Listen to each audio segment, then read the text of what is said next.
लेकर के बीजेपी ने मुख्यमंत्री ममता बनर्जी और तृणमूल कांग्रेस पर हमला तेज कर दिया है।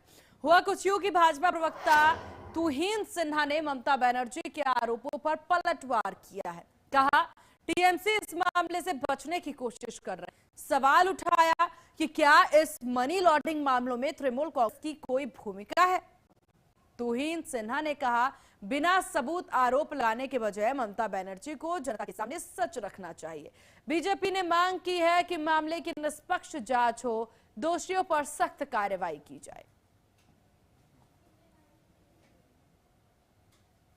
जो टीएमसी कहती है कि उसका पॉलिटिकल आर्म है और कई वर्षों से जो है आईपैक टीएमसी का काम देख रही थी, इलेक्शन मैनेजमेंट।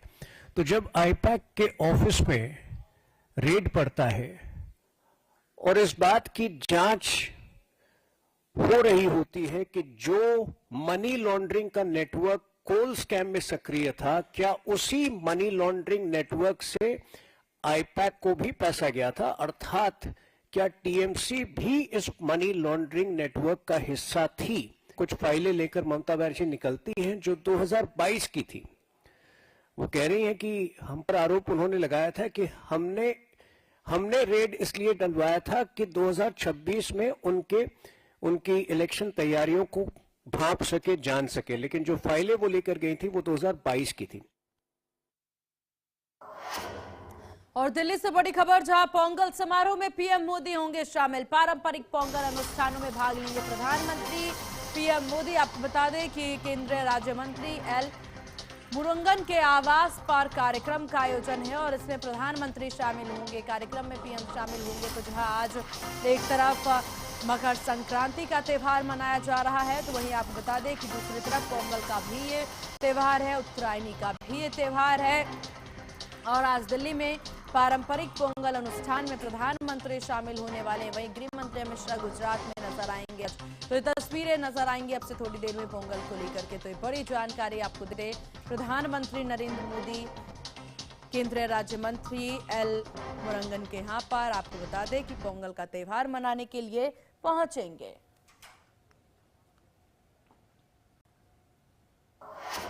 और इधर गृह मंत्री अमित शाह के गुजरात दौरे का दूसरा दिन है। अहमदाबाद में उत्तरायण उत्सव में भाग लेंगे अमित शाह। उत्तरायण कार्यक्रम में पतंगबाजी करेंगे, जगन्नाथ मंदिर में दर्शन और गौ पूजन भी करेंगे गृह मंत्री। तो गृह मंत्री अमित शाह 14 जनवरी को अहमदाबाद में रहेंगे। वे हर साल की तरह उत्तरायण के त्यौहार में शामिल होंगे। सुबह 10:30 बजे वे जमालपुर स्थित जगन्नाथ मंदिर में दर्शन करेंगे, गौ माता का पूजन करेंगे और इसके बाद अमित शाह अहमदाबाद की अलग अलग हाउसिंग सोसाइटी की छतों पर जाकर पतंग उड़ाते नजर आएंगे। उत्तरायण गुजरात का बड़ा और खास त्यौहार है। पतंगबाजी लोगों के लिए खास आकर्षण का केंद्र होती है। अमित शाह की यह परंपरा लोगों में काफी लोकप्रिय है। वहीं आपको बता दें कि हर साल बड़ी संख्या में लोग इसे देखने के लिए जुटते हैं।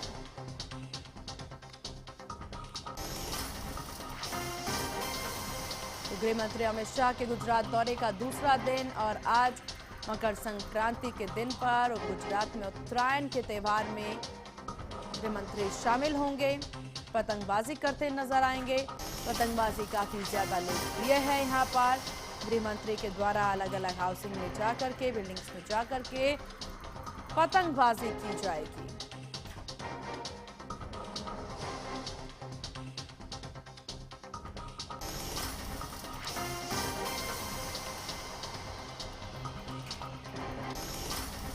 चलिए अब खबरों में आगे बढ़ते हैं और इस वक्त एक और बड़ी जानकारी दिल्ली से आपको दे दें, जहां बीजेपी नेता रविशंकर प्रसाद के घर में लगी आग। मौके पर पहुंची दमकल की 3 गाड़ियां, दमकल विभाग ने आग पर काबू पाया। आग का कारण पता नहीं चला है, जांच जारी है। सुबह 8:05 की यह घटना बताई जा रही है।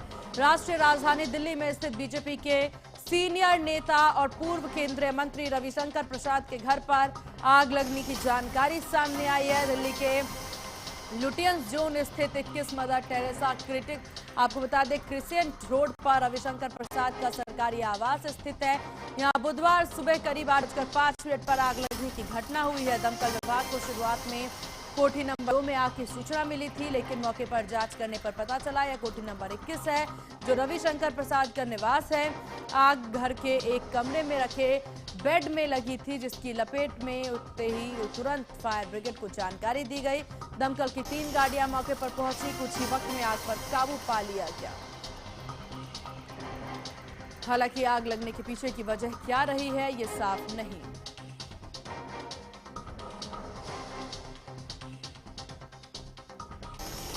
और इन्हीं खबरों के साथ इस बुलेटिन में बस इतना ही। बने रहिए।